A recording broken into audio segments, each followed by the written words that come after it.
Crianças índigo é um tema bastante discutido, para alguns discutível, né? Mas a gente pergunta aqui a Valdenisa Siri, psicóloga e espírita, com base em seus estudos, nos últimos momentos do que passa a nossa sociedade, tem identificado a presença mais detectável assim, dos índicos nesses grandes acontecimentos que têm acontecido, essas manifestações? Sim. Como eu já comentei com você da outra vez que conversamos, notamos muito a presença dos índigos nesses movimentos. Já que os índigos são agentes de transformação, eu costumo sempre dizer que eles são agentes de transformação porque é exatamente essa tarefa deles. São desbravadores. Eles estão aqui lutando mesmo para poder mostrar para as pessoas que a mudança é necessária e é capaz. Porque muitas vezes a gente ouve pessoas falando assim, esse mundo aqui não tem mais jeito, explode tudo, acaba com tudo, que é a melhor coisa. Não, os índigos estão aqui mostrando para a gente que não é assim, e que as mudanças podem ocorrer e que a melhora vai acontecer. Só que ela não vai acontecer no estalo de dedos, ela vai acontecer gradativamente. Mas eles estão aqui mostrando isso, que você veja que nesses movimentos todos, muita coisa pacífica.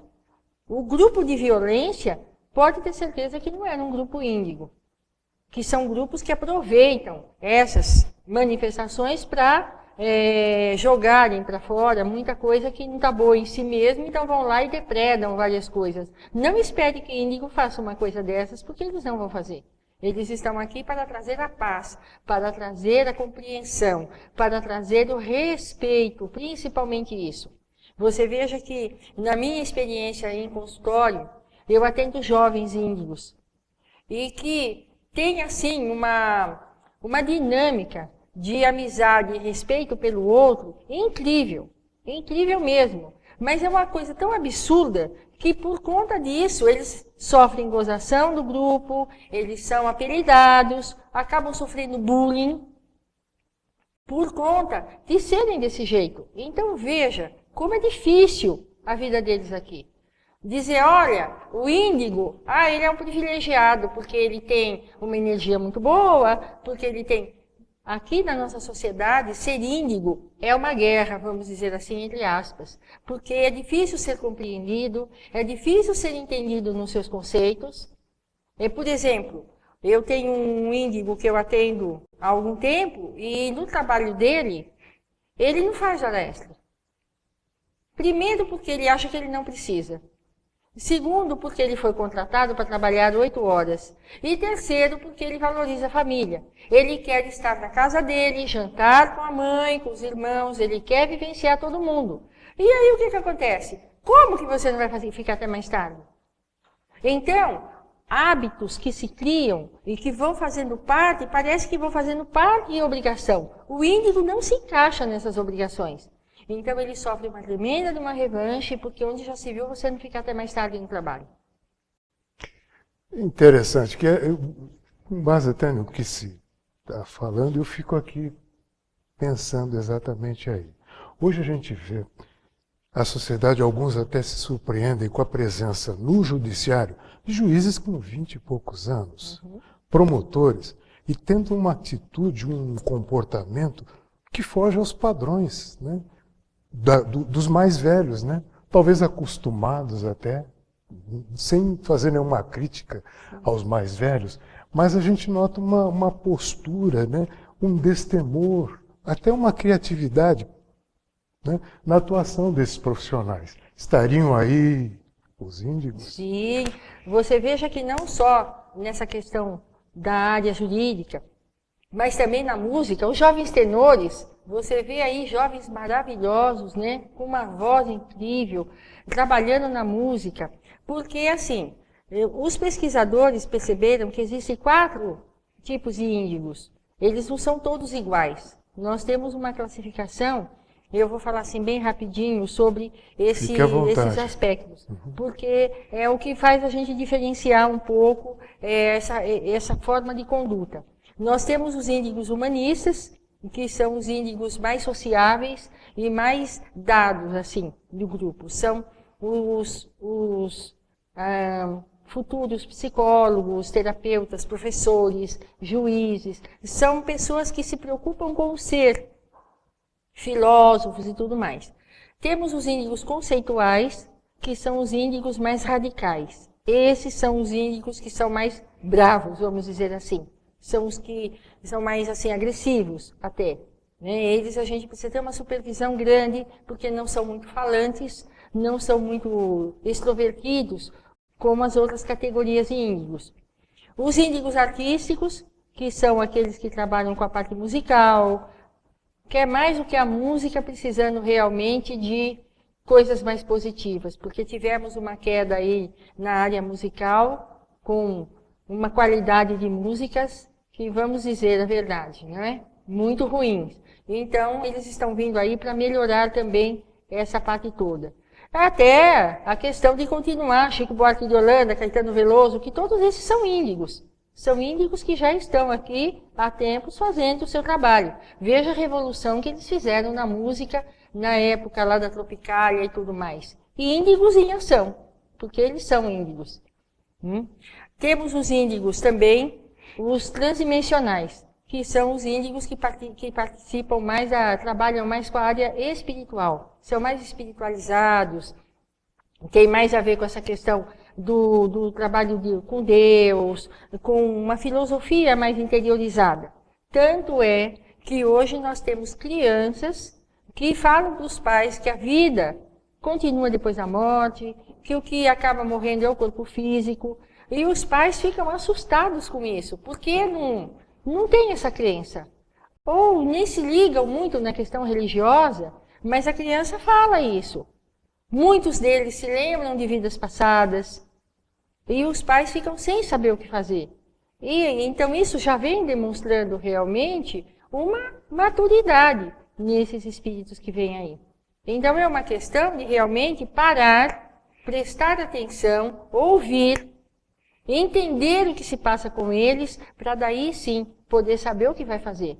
Porque com a pressa que todo mundo vive, na pressa, tem horário para tudo, tudo tem que sair correndo. Aí o índigo chega para falar alguma coisa, ninguém quer ouvir. Porque eles sentam para conversar.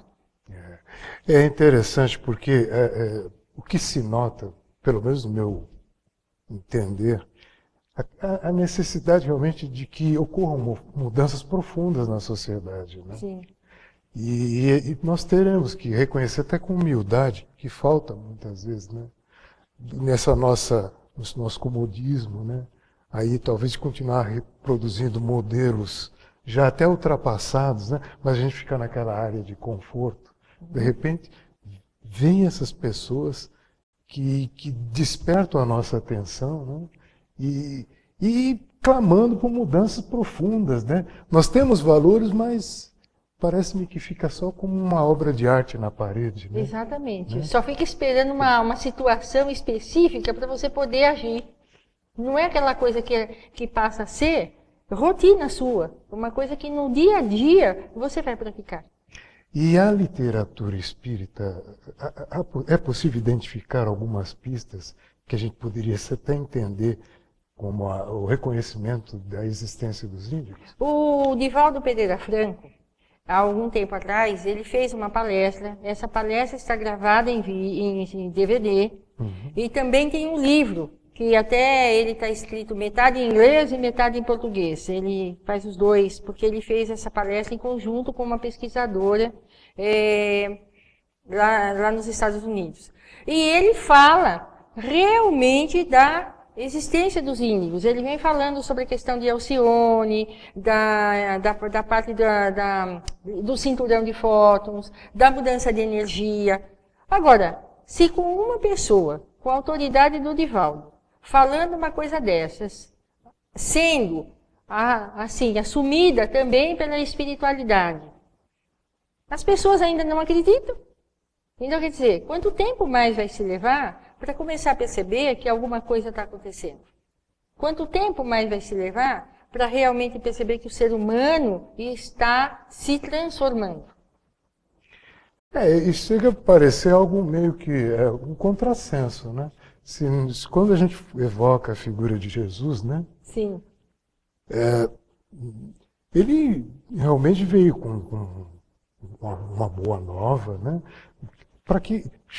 Chamando as pessoas, né? Para que fizesse uma revolução que acabaria promovendo profundas mudanças na sociedade. Uhum. Chega a ser um contrassenso, né? No ambiente das pessoas religiosas, né? Serem bastante reticentes, né? Quanto a essas mudanças que vêm no conjunto, né, de pessoas, né? Que clamando por novos padrões de comportamento, ainda que tendo como suporte os valores defendidos por essa sociedade, que não pratica, né? Uhum. É uma sociedade hipócrita, que prega uma coisa e faz outra. Então, os índigos estão aí para dizer, olha, você falou, mas você não faz. E isso as crianças falam dentro de casa, para os próprios pais. E é por aí mesmo que começa. A família é o primeiro ambiente nosso. A sociedade adoeceu porque a família também adoeceu. Então, os índigos estão lá na família buscando fazer com que a família fique saudável. E a gente vê que hoje, pelo nível de separação dos pais, pelo nível de casamentos que duram muito pouco tempo, os filhos que acabam ficando meio perdidos, é pai brigando com mãe, é mãe brigando com pai. Não seria aí, talvez, a razão disso acontecer? Me ocorreu exatamente isso.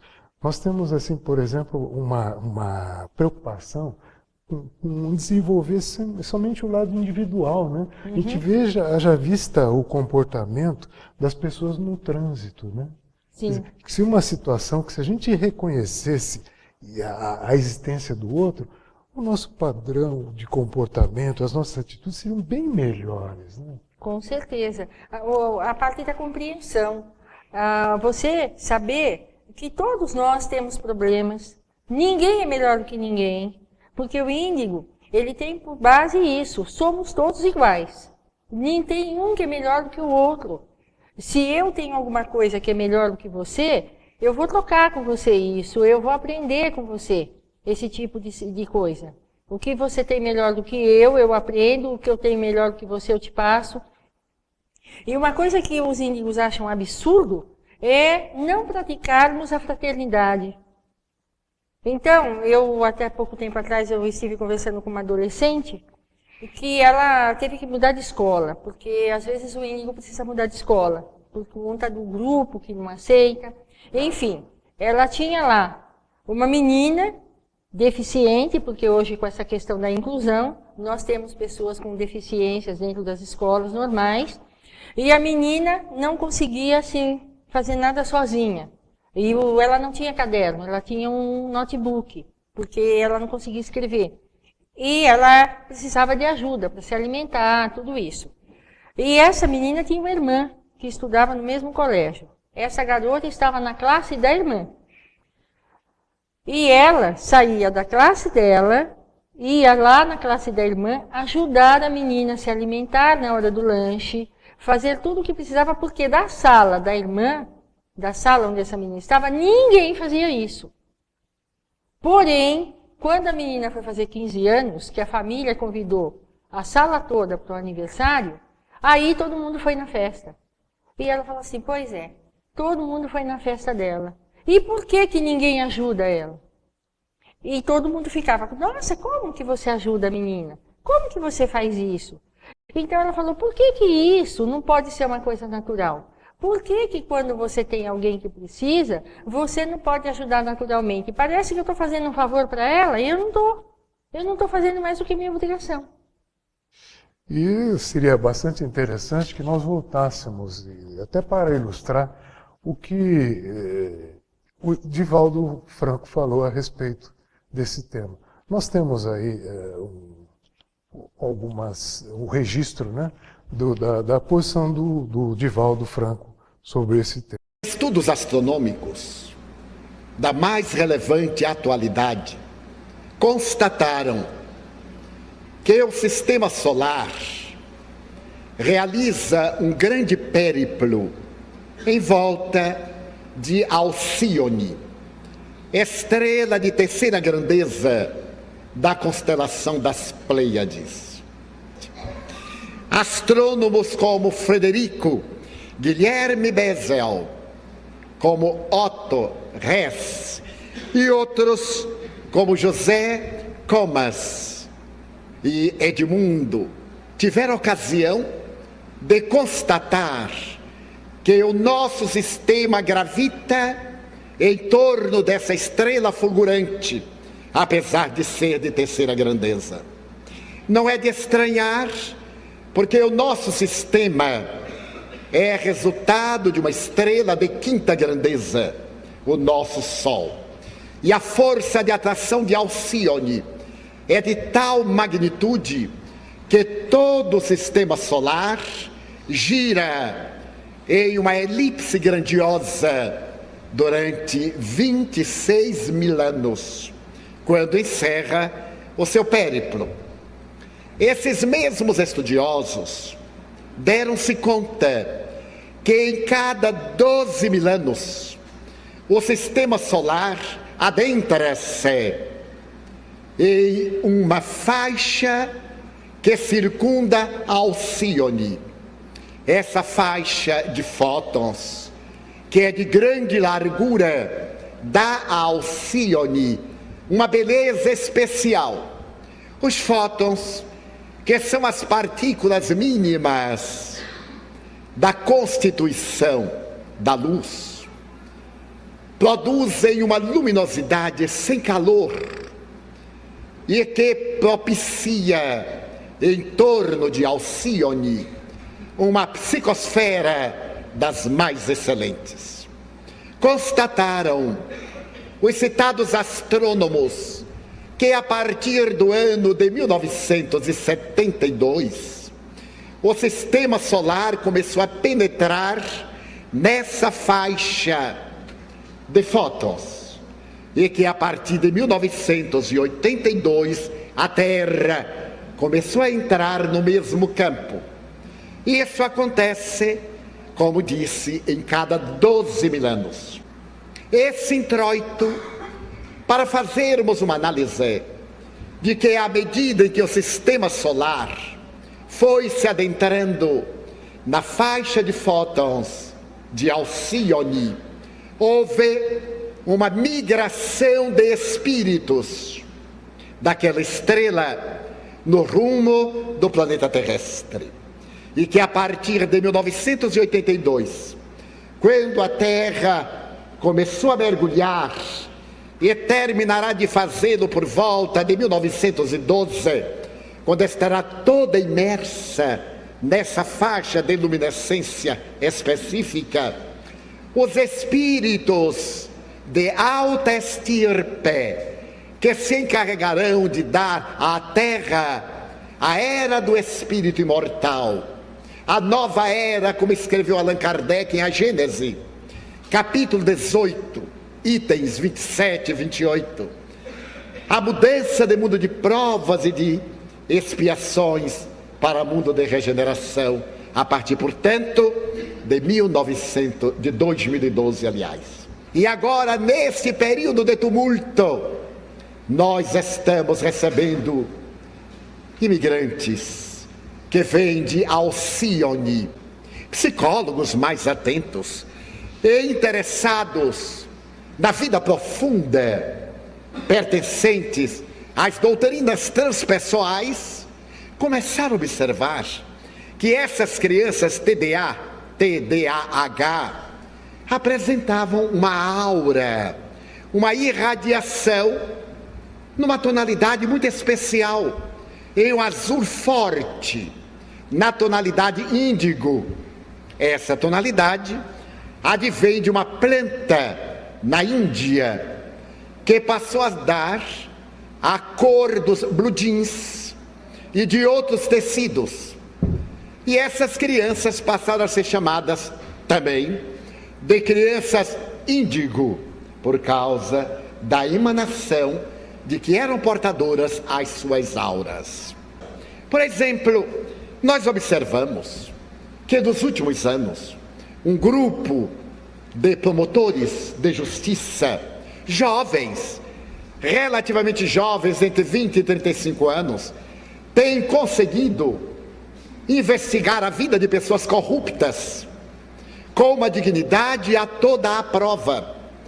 E se observarmos bem, nesta última década, foram esses jovens promotores de justiça, foram alguns jovens delegados de tal ou qual entidade de polícia, ou que seja, que se não deixaram corromper e levantaram-se legalmente contra as pessoas de alto coturno na sociedade, na política, na religião, levando-as às barras do tribunal.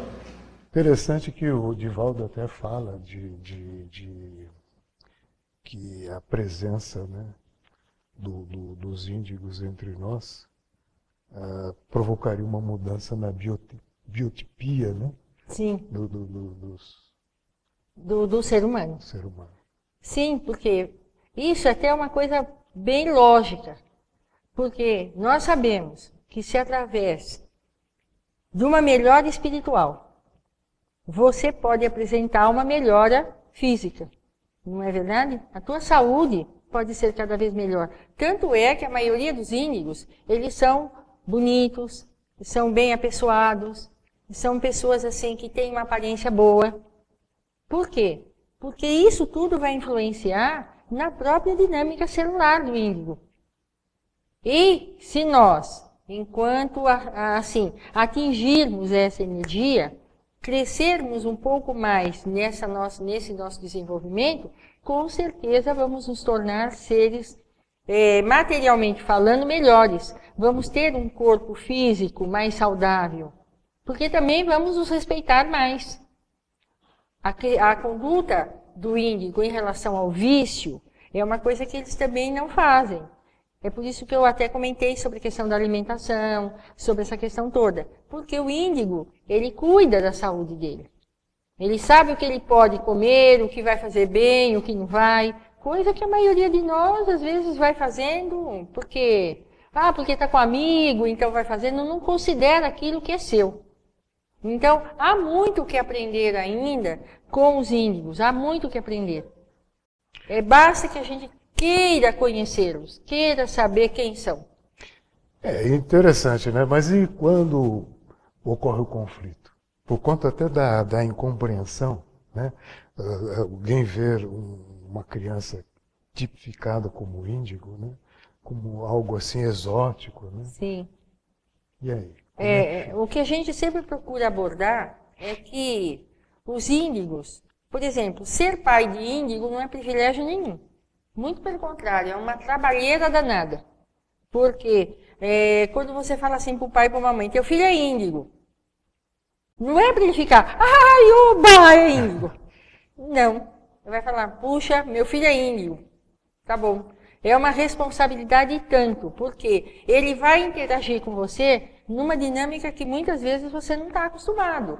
E você vai ter que aprender a falar a linguagem dele. Então, das pessoas que estão nos assistindo agora, quantos não estão se identificando como sendo índigo e identificando na sua família ou no seu grupo de amigos? Vocês mesmos devem estar encontrando vários, lembrando quem são. E, de repente, percebendo que não são ETs. Opa, então tem alguma explicação para o que eu sempre pensei, que eu sempre agi, da forma como eu sempre imaginei. Então quer dizer que eu estou dentro dessa categoria. Ai, que bom, isso também é um privilégio? Não, não é. Isso é uma responsabilidade que todos nós temos. Mas os índigos, como desbravadores, porque virão outras gerações ainda mais sofisticadas, mais ainda com uma energia mais sutil, não é? Como já se fala dos cristais. Então, os índigos estão abrindo caminho, a duras penas, para que outros venham para poder continuar o processo. Abrindo caminho. E quando eles sofrem uma série de restrições, quais as consequências? Me parece que acabam tendo consequências graves, Graves, né? gravíssimas, porque quando não são compreendidos e são obrigados a sair da postura que têm, eles podem se revoltar, porque os índigos são espíritos melhorados, mas eles não são perfeitos. Eles também têm o seu lado sombra para trabalhar. Eles não estão puros, não. Eles também têm suas dificuldades. Então, por isso que dizemos que a educação do índigo precisa ser muito bem supervisionada. Porque se o índigo passa de um lado da humildade para a vaidade, ele se torna um horror. Porque ele vai se sentir poderoso demais. Coisa que ele também não é. Então, por isso é necessário. O índigo não se basta.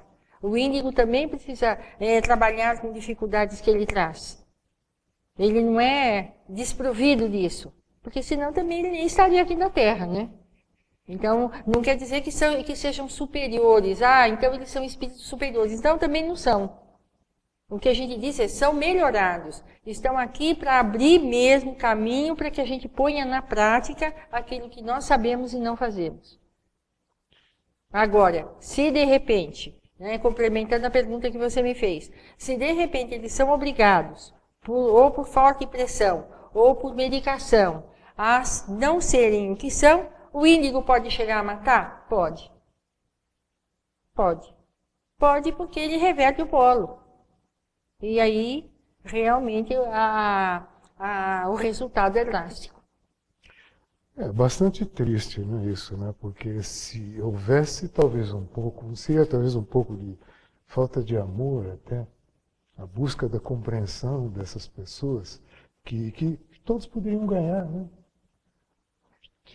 E esse problema que a gente vê, por exemplo, às vezes as pessoas abrindo mão, não sei aí o caso eu lhe pergunto, de pais que estão abrindo mão do seu papel de educar. Sim. As pessoas confundem muito, querem transferir para a escola A o papel de responsabilidade educador. da educação, exatamente. E os índigos também vêm mostrar isso. A responsabilidade da educação é da família, é do pai, é da mãe. Aí a escola complementa. Então eles cobram porque tem muita criança que se recusa a ir para a escola e ela tem que ser cuidada em casa, alfabetizada em casa, porque ela não se enquadra dentro das escolas.